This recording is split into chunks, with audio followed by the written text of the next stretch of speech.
at Savannah College Art and Design, where he focused on architecture and furniture design. In his formative years, it instilled in him a deep appreciation for the balance of aesthetics and functionality. Currently, Mr. Washington serves as the program director for the Youth Empowerment Series, an after-school program with a strong emphasis on the arts. He fosters creativity among young talents, guiding them through various mediums and techniques while promoting self-expression and innovation.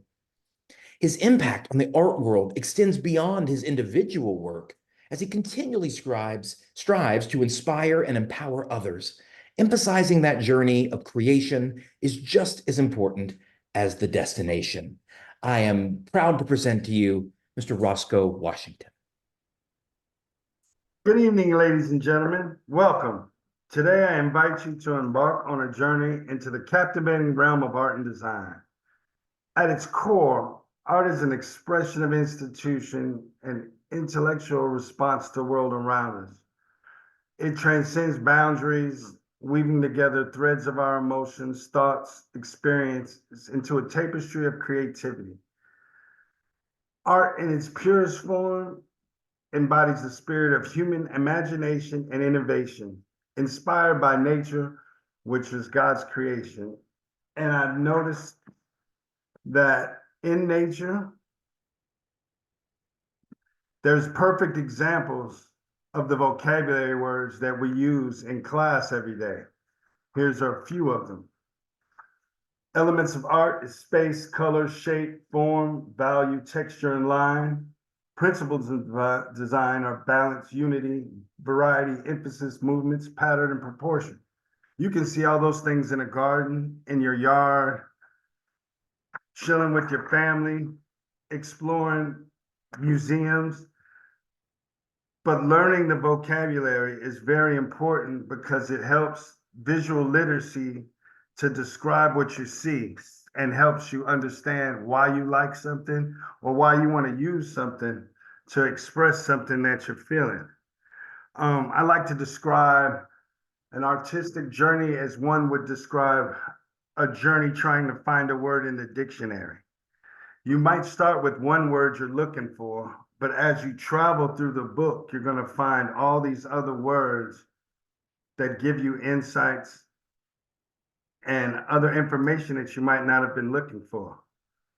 Let me see if I can share this screen. No, it's not on there. Okay. All right. Well, I had a PowerPoint set up for you guys, but I don't think It's working. You're sharing your screen. Oh, so you can see it? We can, absolutely. We can't see the PowerPoint, but Okay. we just see the Zoom screen, but your screen is sharing now. So if you pull that up, we should be able to see it. All right. So, yeah, I've never done that before. Okay. Let's go back. So I don't have that. So what we can do is I can continue on without that. Okay. So two, I have 10 points and I was going to share these things with the background. As you can see, we don't have that. But imagine a blank canvas stretched before you. We're talking about cultivating art from imagination to reality.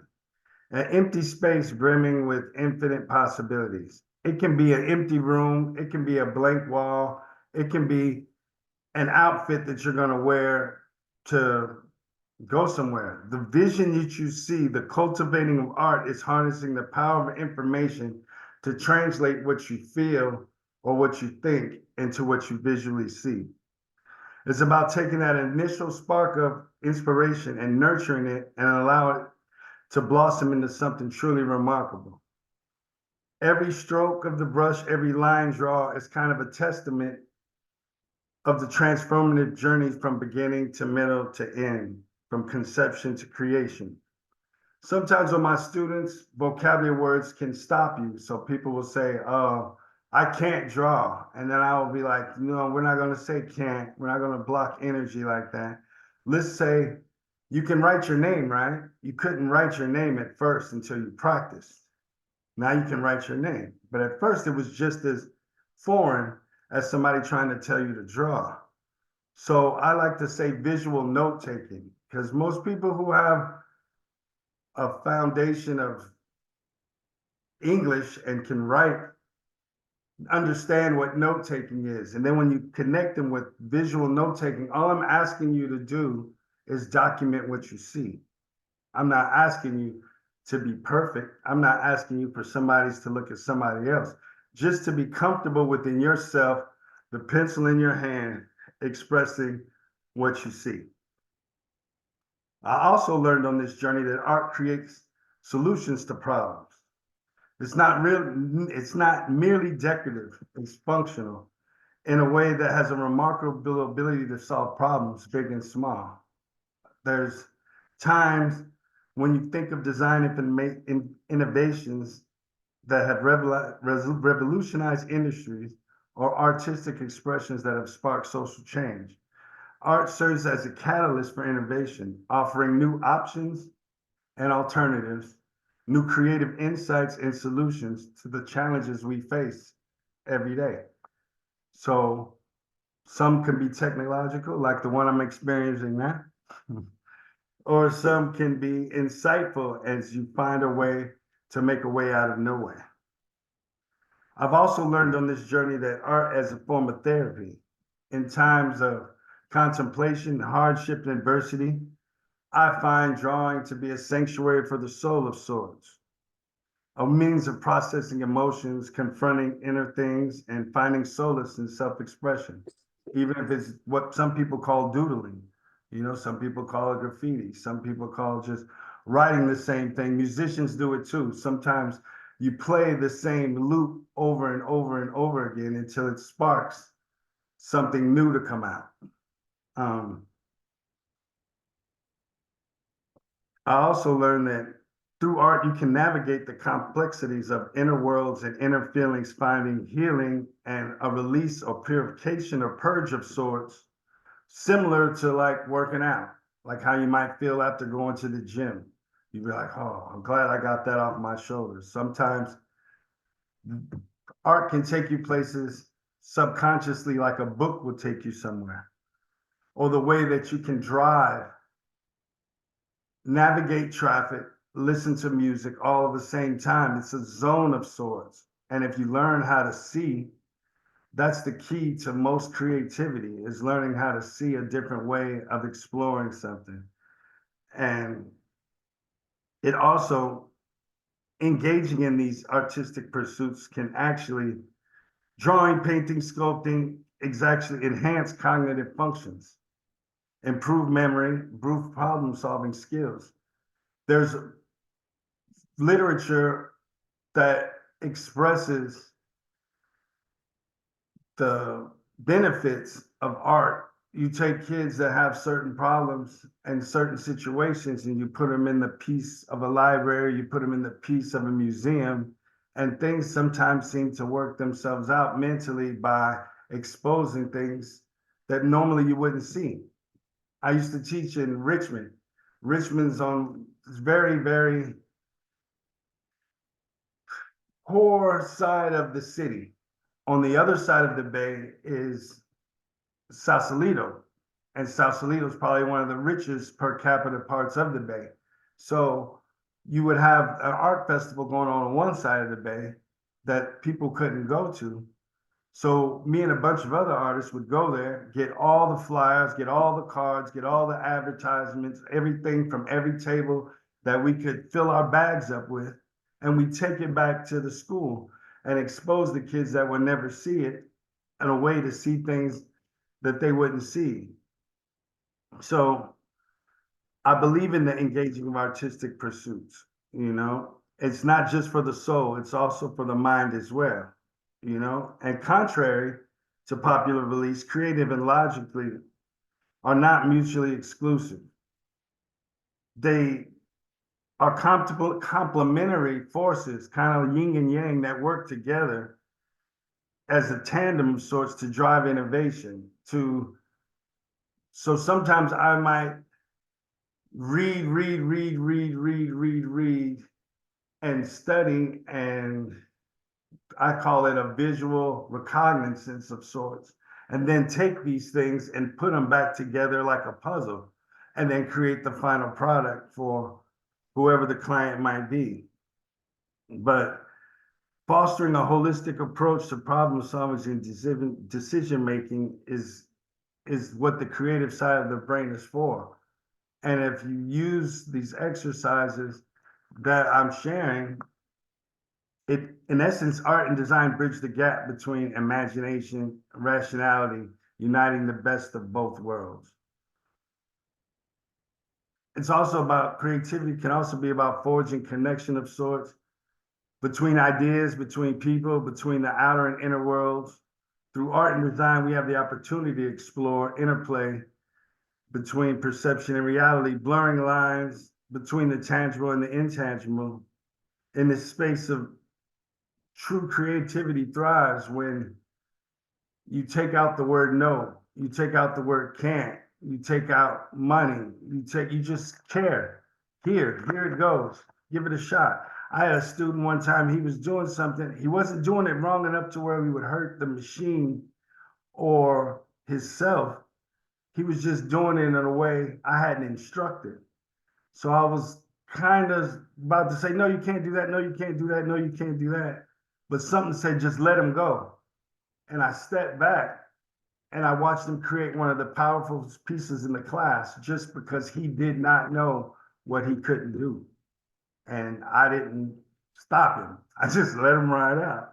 So I believe art is a tangible form of human thought, and we should water it like a seed in our youth, because we are now in my phase of art is changing from the guy being out there working on a wall or a mural to the guy actually instructing new artists on this mural. And so if you take this transition as a badge of honor and give all that you have,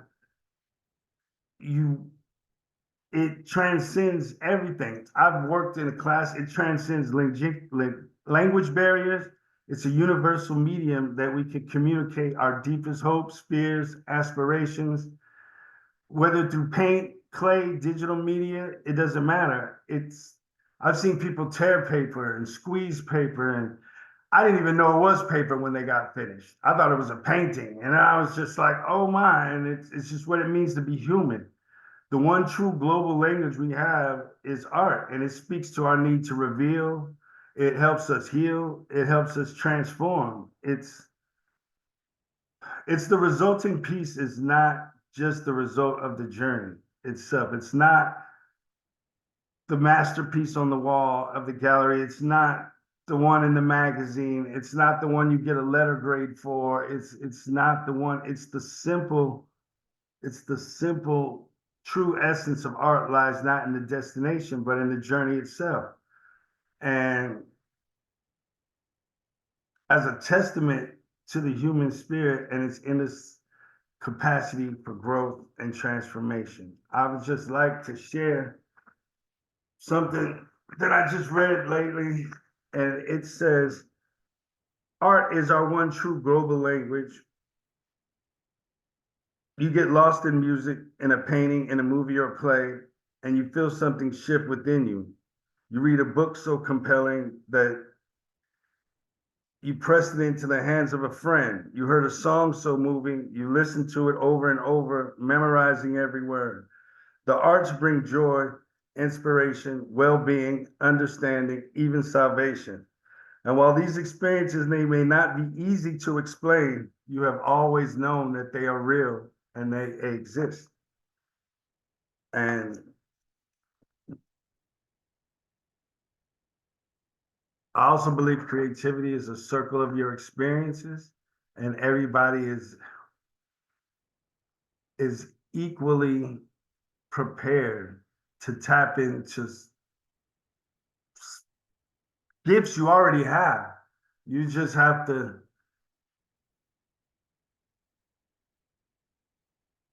I just see it different. I see as an individual with creative potential for expressing yourself. And I say through drawing because that's the class I teach, but it can be painting, it can be sculpting, it can be DJing, it can be photography. My aim is to provide the means for releasing that potential and gaining access at a conscious level to your innovative, intuitive, imaginative powers that have been largely untapped by our verbal, technological culture and education system. I don't know what happened. Okay. When the artist is alive in any person, no matter what kind of work that they're involved in, he automatically becomes daring, interesting to other people. Artists disturb, upset, enlighten, and open ways for better understanding and communication. Sometimes I feel when I'm on my A game, if you're trying to close a book and say it's over, I believe I can open the book and show you that there's more pages that can be made. And I'd like to leave you with that. And if you have any questions or thoughts, I would love to do my best to answer them. I always say drawing, but I don't just mean drawing. What I want you to do is to use whatever, how do I say it? Whatever part of your mind too often obscured by endless details of life. From this experience, you can develop your ability, to perceive things differently, in a totality. Like sometimes I'll eat a piece of fruit just like everybody else. But if I draw that piece of fruit, I'm looking at it at a totally different way, and we all have that ability. We just have to tap into it. And sometimes changing a vocabulary word puts you in a comfortable place where you can comprehend what's being asked or what you can give or what you can create. It's just a new mode of thinking and new ways of using the power of your whole brain.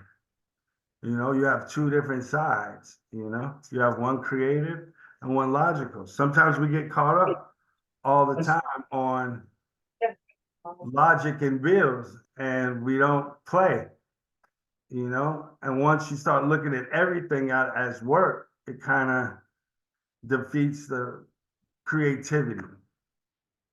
And I would just say, keeping the real goal in mind, let us fashion a key, a path to creativity from the treasure secretly gathered in your heart. You already have it. You will become evident through your work. You are made visible through your potential force of creativity. The imaginative side of your brain is almost limited through whatever way you want to create. You can come to know this self and show it to other people. You have the skills already. They're just simply waiting to be released. So that's all I got. Thank you so much. That's a really great message, to be sure. Do we have any questions? Yes, sir. Go right ahead. Hey, good evening, Mr. Washington. Thanks How so you doing, much sir? for taking time out to speak to us tonight. We really appreciate you doing this. I have just a couple of questions for you this evening. First off, are you born?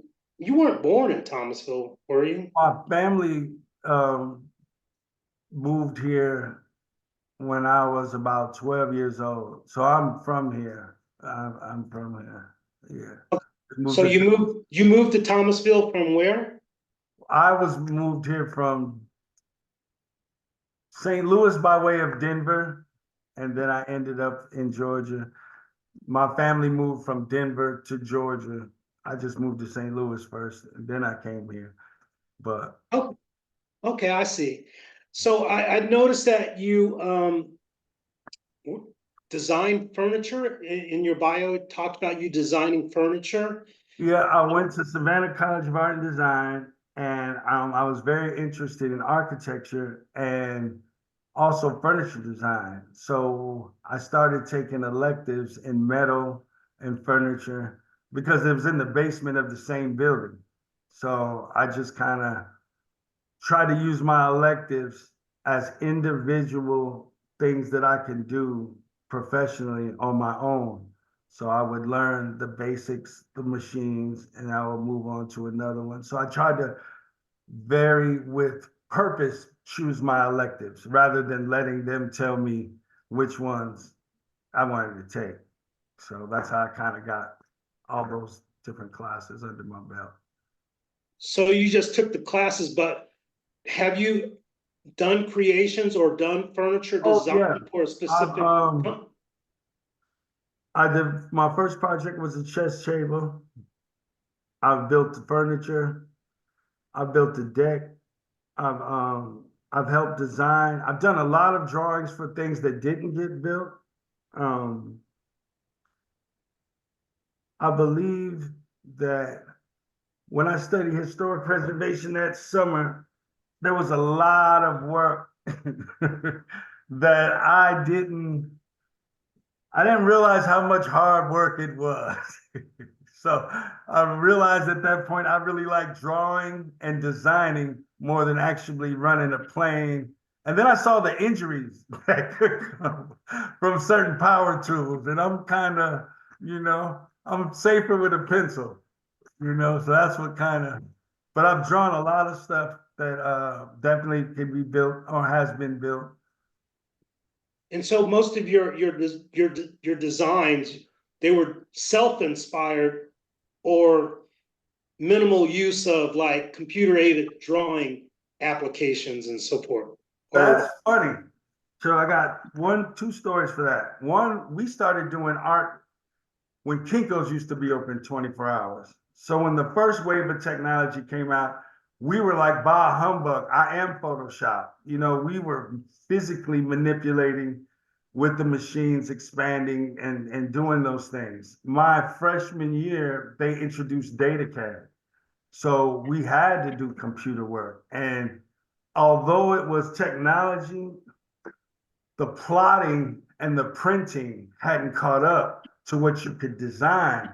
So the way that printers printed hidden lines or plotted the drawings would take hours. So you could draw something on a computer in 40 minutes, but then based on how many people are printing, you'd see other classmates, you guys would be at the movies, and they'd be like, what are you doing? Plotting, it's printing. There's nothing we can do until it prints out. So technology sometimes has advances that there's not logistics on the printing side to duplicate. So when running hidden lines, they basically had software that was running too fast for any type of printer and plotter they might have at that moment. So there was definitely a lot of weight, to the point where you wouldn't even get a bad grade if you could prove to your teacher your stuff's still plotting. They wouldn't even like give you a bad grade because it was a problem. So I was there at the birth of that. I remember a graphic design project at SCAD, and it was a picture of a phone cord, and it had road on the back of it, like street stripes on the back of a phone cord. And it was the first advertisement for the internet highway.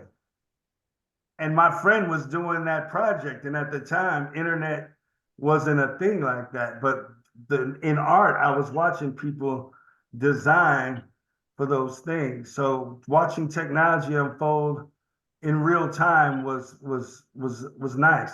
And I wish my PowerPoint could show, because sometimes situations create opportunities to use new technology that you wouldn't use. If you guys could give me a half a second, I had printed these physically out that didn't come on the PowerPoint, but it was all done with AI based on the topics, that I was speaking on. So each bullet point last night, we put in AI and see what it kicked out. And that was the art that you were supposed to just see a second ago. So I can grab it real quick because I printed it out physically because artists do that. Awesome. I believe, I want to ask him a question. I think he is Dr. Jones' son, and Reverend Dr. Leon Jones. I met him once or twice. I might be wrong, but I think that's who he is. To me, I mean, I'm just saying. Okay. We'll have to ask that question. But yeah, so these were all supposed to be behind me. So these are one at a time. I don't know how you can see it. You might want to take off your blur on your video. What am I supposed to do? So on your video, where it says start video and stop video, there's a little arrow. If you click on that, there should be a setting to say blur my background, and you just need to uncheck that because it's, yep, that should be good now. Oh yeah, much better. So all I did was type in the creativity side of your brain can shape the logical part, and that's what it gave. This was in an AI program that you were using. Yeah, and the only reason we used it is I've been doing a lot of volunteering this week. So we thought this talk was next week. So all I had was my bullet points as of last night. So what I did was I wrote down all 10 bullet points, and then I wrote a more educational, as I was teaching point of view, is what I read. And then the one that actually happened on the journey to me personally as an artist is the one I shared, and that was the example. But these all came up. I take it that this means that you are not among the artists who is either scared of or mad at AI and feels threatened by AI. This whole project right here, I was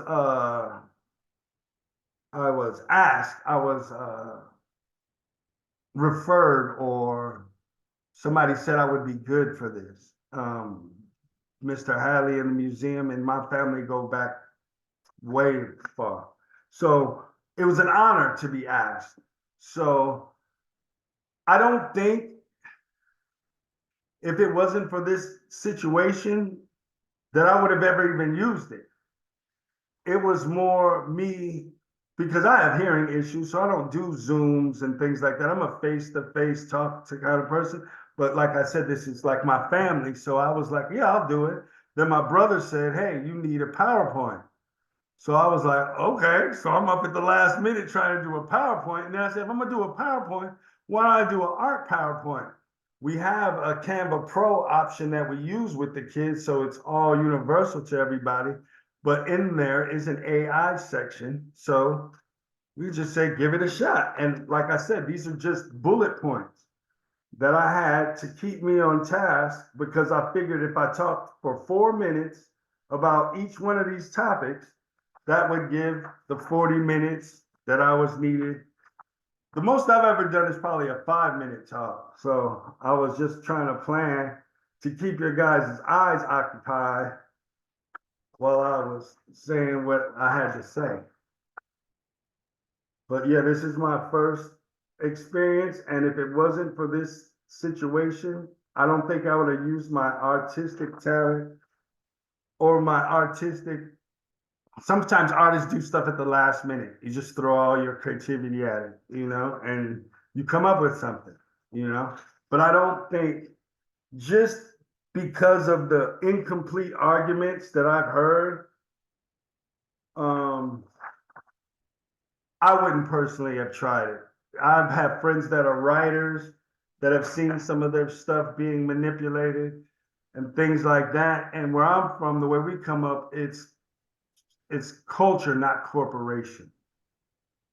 So I'm always stand by the artist, regardless of what can be done otherwise. I'm always going to be pro artist. I'm never, but I will not deny the kids in the programs.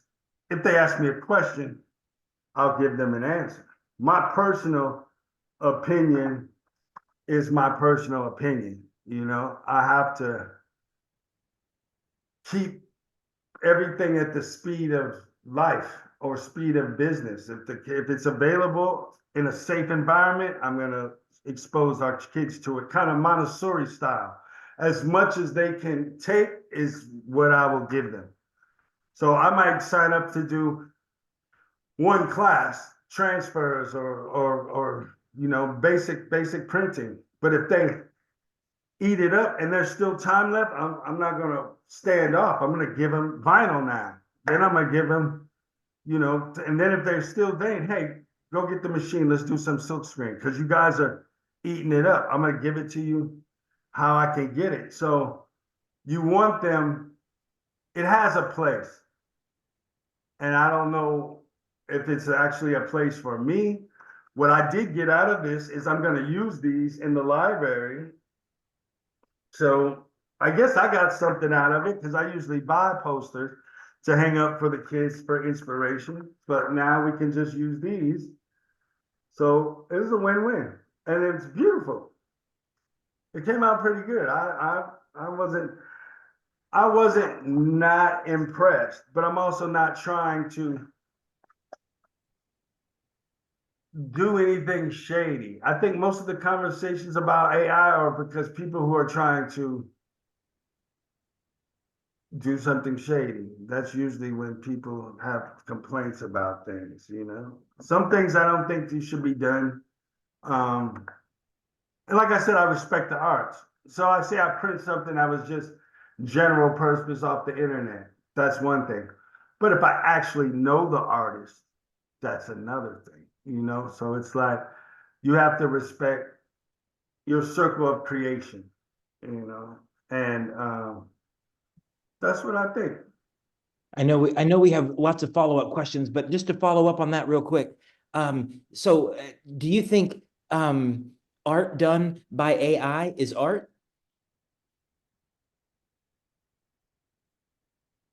No. That's what my artist friends say too. I don't think so. I don't think so. Right. I don't think so. We had a question in the chat that someone asked. It says, what are some of the art lessons and experiences that you do with your students in the after-school program? What kind of experiences do they have? Okay, well, in the fall, our focus is success. So that means the kids having their grades up to par. That means we do life skills and conflict resolutions and how to move like a gentleman or a young lady. I call them kings and queens of Thomas County when I greet them, because this is what they are. And the last hour, I'll have some art set products. So the last project we did, we all made hoodies and t-shirts, and they were all representing the 50th anniversary of hip hop. That was a special treat. But within the last hour, it's 3 hours in after school program, 1 hour homework, 1 hour life skills, and 1 hour free time. What I realized is not always everybody has computers and has just freedom to explore. And so I encourage them to print files. I encourage them to do collage boards. I encourage them to do vision boards and things like that with that computer time, And I understand if you want to play a video game a little bit, once the weather gets better, we do 30 minutes outside, so that cuts down on the computer time. But in the summer, it's all about creativity. In the summer, we go 8 hours. We go 8 to 5. So we have midday art, we have morning art, we have afternoon art. We have a project that we do a little bit every week, but it goes over the whole 6 weeks. So at the end, we have a presentation. So I got 5-minute projects. I got 15-minute projects. Hey, I want to do this again.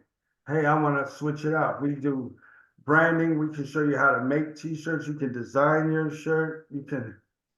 We have all the fine arts. We have Zoom artists with guest artists that I've went to school with. I have people that call and basically, how do I say it? Not adopt, but kind of mentor virtually, because it's already set up for that through COVID. So people are saying, hey, could you do a video sketch class with somebody real quick? It's not an issue because people have been conditioned to doing it like that. So my thing is we have a list that we ask the kids what they're interested in and what they like. And then once you give me that, it's my job to piece books with that, to piece projects with that, and to get you an alternative person that's interested in what you're interested in, makes you feel inspired. This guy's calling just for you. And then it takes off from there, you know, where you want it to go. But I basically offer all the classes I learned. My dream was to teach the classes that I learned as a freshman at SCAD to kids when they were 12 and 13. Because I said, if I can give you this right now, where would you be when you graduate? So that's just always my goal, is to get them ahead, to make them better than.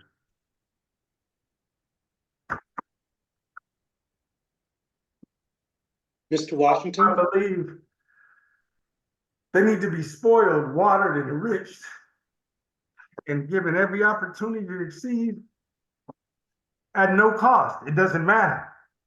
Whatever it takes. It's just. I have a question. Way it goes. Just whatever they want, pretty much. Whatever you're interested in, I'm gonna find it. I'll figure it out. Borrow it, buy it, you know, whatever. That makes sense. That's great. Mr. Hadley, you had a Yeah, I wanted to make sure I'm correct. Roscoe, you Dory Jones and Dr. Jones' son, right? Yes, sir. That's what I thought. Kathy went back. I'm just gonna have to throw this out there. Back in 1990, we all came in about the same time, retired from the Air Force, and it was three of us, three guys and the wives and the family. And we got started in I know I'm getting off the subject, but I just need to tell this. We got started in his mother, Dr. Gloria Jones, the late Dr. Gloria Jones. She started the Heritage Foundation, Celebrating Yourself. And I'm running down there bootlegging my Black History collection and out of my pocket paying everything. And Dr. Jones, his mother, and Lily Mae encouraged me to get my tax exempt status, 501(c)(3). And I got that. The money started rolling there. I just want to share that with him to let him know. And I think I probably told him that, but I tell a lot of people that's who he is. And I think I saw his sister down on the line also. So okay, that's all I want to say. I appreciate that, because let me say this also. I saw a group of kids during the festival this past Saturday. I went in the library. Dixie Lee had them in there drawing. I was impressed with those little prima grade kids. I call them first grade or second grade, with that art paintbrushes. The parents is in there, and I had never seen this before. And it just burnt my heart just to see those kids. I deeply involved. We had, I think it was 12 tables set up in there. That's those long tables set up. And all the chairs were filled. They was going crazy with that stuff. That's all. You're doing a good job. Doing good. Good job, man. Appreciate you. Appreciate you. Thank you. Mr. Wilson, did you have another question? I was just going to ask Mr. Washington, your program that you conduct is done at the downtown Thomasville Library, or? Oh, no. It's at 330 Remington. But in the summer, we do go to the library every day. Every day. You know, that's part of our routine. We go outside and we sweat and we eat our snack. And then we go get some AC in the library, read some books for about an hour. Then we bring it on back to the building and finish the day. Okay, thank you. Every day. They know us well at the library. We're actually building our own library because we buy books every Tuesday from friends of the library. And then we also buy books off of their 2 racks.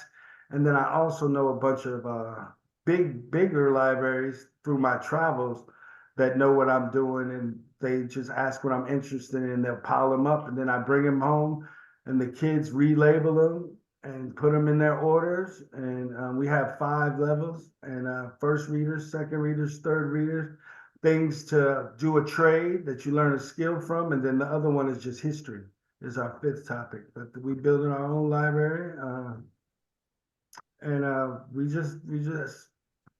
we try to do things in the summer, so when kids go back to school and they say what they do in the summer, we're trying to blow their minds. We're trying to say we built some libraries, we designed some shirts, we volunteered, we did all these things that build up character in kids. That's how we do. We show them that it doesn't take much to do the right thing, and we can do the right thing in a lot of creative ways. And we try to find problem solving with creative insights and solutions. And we give them good, positive options and alternatives so that they can have a chance, That's great. So we do. It seems, Mr. Washington, oh yeah, go right ahead. Mr. Washington, Yes, sir. have you met any opposition of your work or works because of who you are when they see you face to face?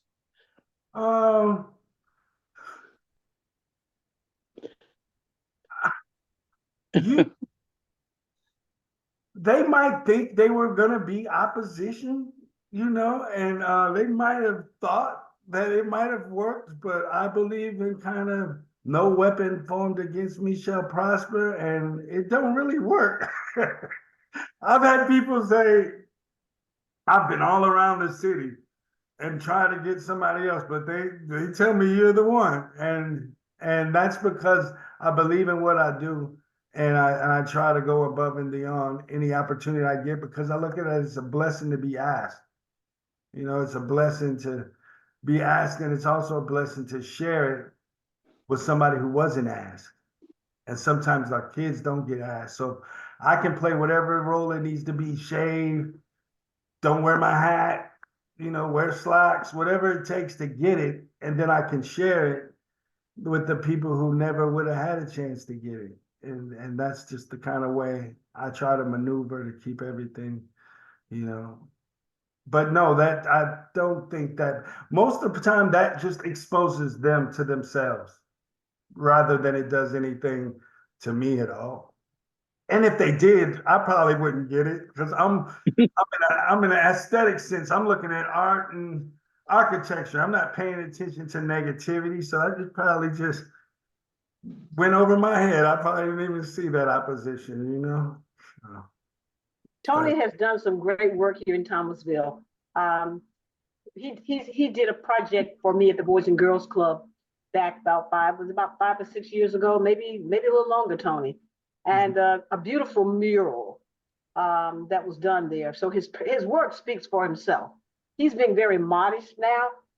He's done some projects down in Florida with different cultures in schools, especially kids who speak a second language. And the work that he's done in those schools is phenomenal. I've seen it myself, and the videos of some of the work he's done. So right now he's doing a project for me that I have disappointed him in, because I haven't been here to do my part of it. But he's doing some products for me that will go with my book. He is excellent in what he does, and it will be a loss to our city if we didn't have him. You can pay me later, Tony. Oh, I got you. The kids ask me about it every day. It's the first one hanging on and it's right there. When are we gonna do this one, Mr. Turner? And I'm like, it's coming. It's coming. We'll get it done. I promise you, we'll get it done before the summer. That's gonna be beautiful. That's gonna be beautiful. I take it by the way you described your kind of teaching philosophy, that you're doing something for these kids that you didn't have when you were a kid. No. I won't So say it. how did you get into art? What kind of pushed you in that direction in the first place when you were a kid? I have it. I thought that was gonna come up. I have written out all the things that inspired me. There was a few things. My parents, first and foremost. My grandmother. My parents, when I was growing up, they used to put the word, they created a world for me at my height. So all my words, pictures, and words and numbers were 2 feet high. So when I would go down the hallway, there wasn't just stuff on the wall up there for them, it was stuff down low for me. So I grew up looking at all that stuff. And then once I'm crawling, looking at words and letters and numbers and colors and shapes, I started looking at my parents' albums. And that was my first, the art on albums covers just took me everywhere. You know, I was like I was traveling. And then my parents, being young parents, when I would go be like, what's this? They would be like, look it up. So then that's became my big dig through the dictionary. So between this visual and this verbal, it created like visual literacy and critical thinking. Before I even knew those words to put them together like that, I was being taught that. The way STEM and STEAM is in school right now, I was already taught that because they let me do my homework on blank paper. So I would draw while I did math. They just thought it was different. They never really tried to stop or deter me. They didn't stop me from being left-handed. I had friends whose parents would stop them being from left-handed. They just, anything, well, the best thing you can do for any kid is anything they're interested in, give it to them. So I said I was an artist, or I wanted to be an artist. So anything that needed to be drawn, they'd be like, give it to him, give it to him. Let Tony do it, let Tony do it, let Tony do it. And you build up, like I said, each brushstroke, each drawing, each project, each time you try, each time you pull out a blank piece of paper and start on something, it builds on what you're doing. So it makes it easier to get to somewhere else. I could have crashed and burned if I hadn't been in these positions before. You know, artist problems are just like regular problems. You create a protocol for it, and then you don't repeat it. You just go to what you know. Boom. Oh, I can do it this way. Oh, they don't have enough money for a original. Just do a print. Or you know what I'm saying? You have ways. If you care, you can create your problem solving with creativity. You can fix it with love, kind of. You know, and make it better than it was before. That's just kind of the way we try to do it. So I was inspired by albums. Then I went to comics. I lived in a military base.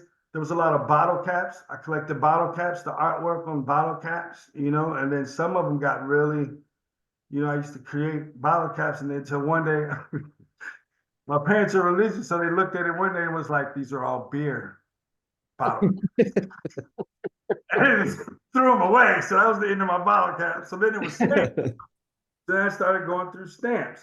And then I remember one year my baby sister Nikki got and I'm sorry, Nikki, if she's watching, she got a Snow White book, but it wasn't just a regular Snow White book. It was like the $100 book from Disney, and it had all the drawings in it. And there was a drawing with Snow White at the well. And when I saw that, that's when I knew what I wanted to do. Just the way that well was drawn, the stone, the bricks, the rope. And I don't think I ever gave her that book back. But that was when I really saw, I didn't just see the cartoon, I saw the lines behind it. So I always liked the drawings without the ink. And that's what started in. So with my comic book drawings, my portfolio of comic book drawings, I used to want to do comic books. It got stolen. So I was so far that I was frustrated and I didn't want to do that anymore. So that's when drafting came in. And then what I liked about drafting was I was allowed to be exact.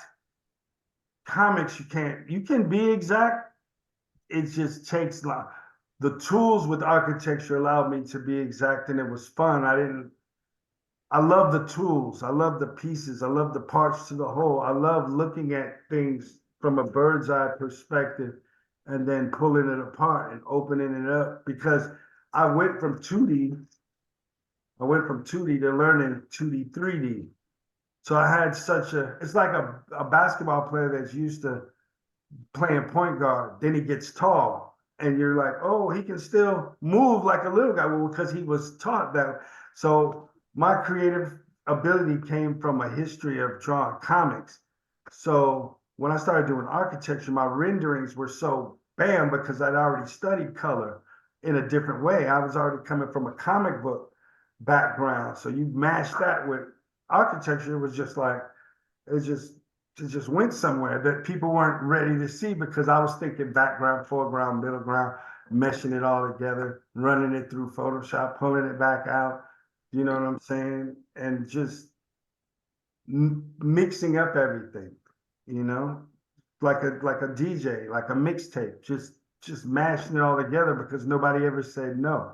And that's what you get when you have anatomy. That's a new word I just learned. When you have anatomy, it means freedom. You can just do what you do until you come up with something different. And it's just a beautiful thing. And I think we're a lot closer to that than we think. But there's so much this, man, this, that we miss it, but it's right there. Think about the best book you've ever read and where it took you. Art can do the same thing. Reaching into yourself and creating can do the same thing. Sharing, some art is just sharing an experience that sparks somebody else. It's all the same thing, pretty much. I'm still learning. Teaching is opening up another door for that.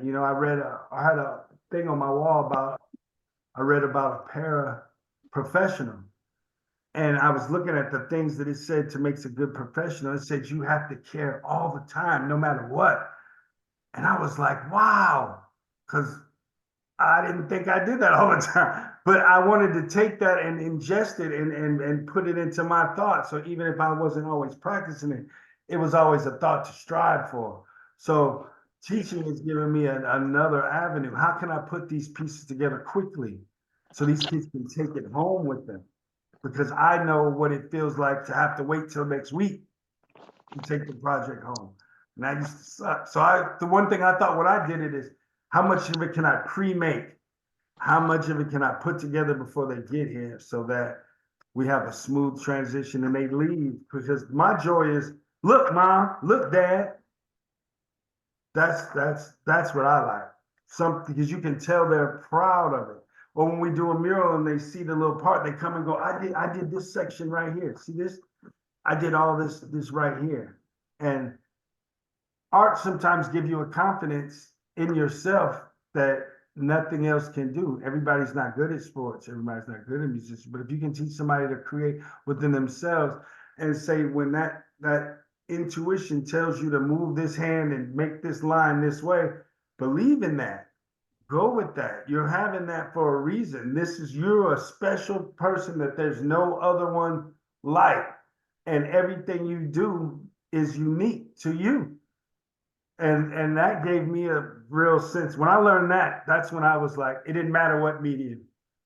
Give it to me and I'll figure it out along the way, because I started believing into my thing. And it just started with writing my graffiti.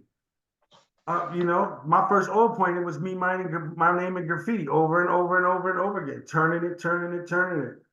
But you have one thing that you feel comfortable with and you just keep putting it out there in different fields, in different, like you got one good bait that works. You're going to try it wherever you go, So I have a good vibration and color palette that I like to work from. And I just believe that if I do it with care or feelings, it will always work out.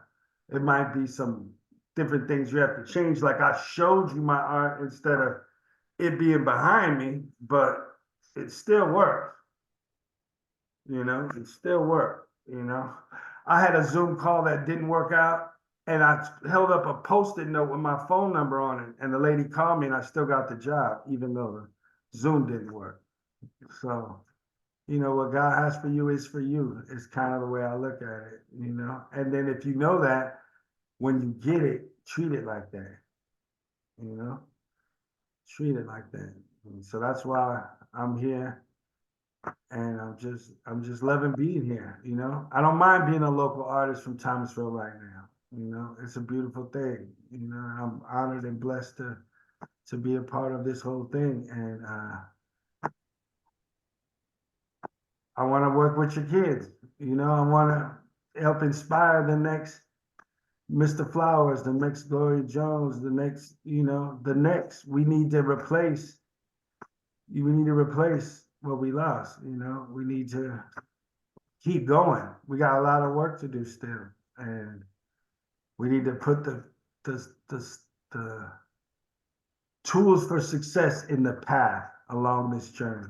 They need to, you know, whether it's a safe place to be, whether it's a healthy snack, whether it's some encouragement, whether it's some art, whether it's some help with some homework, whatever it is, whether it's some exploration of a museum or a field trip or whatever they're interested in. Just pay some attention to them and, you know, give them what you got, you know. So I always just believing in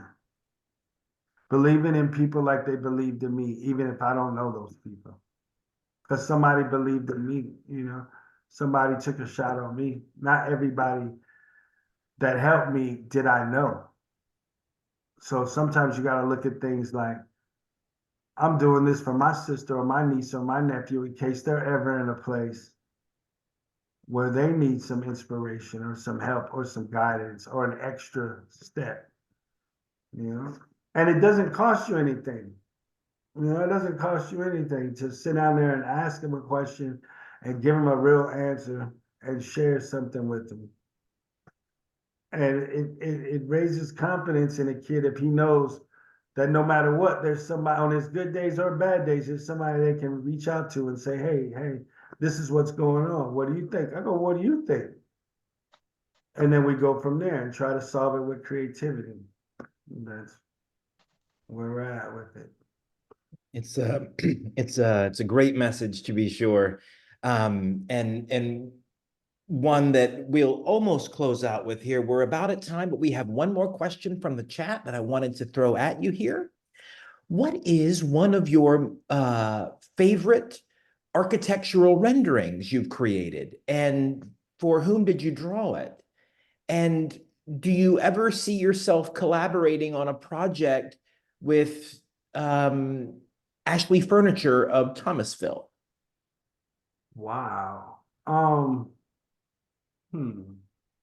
My favorite rendering is Taliesin West by Frank Lloyd Wright.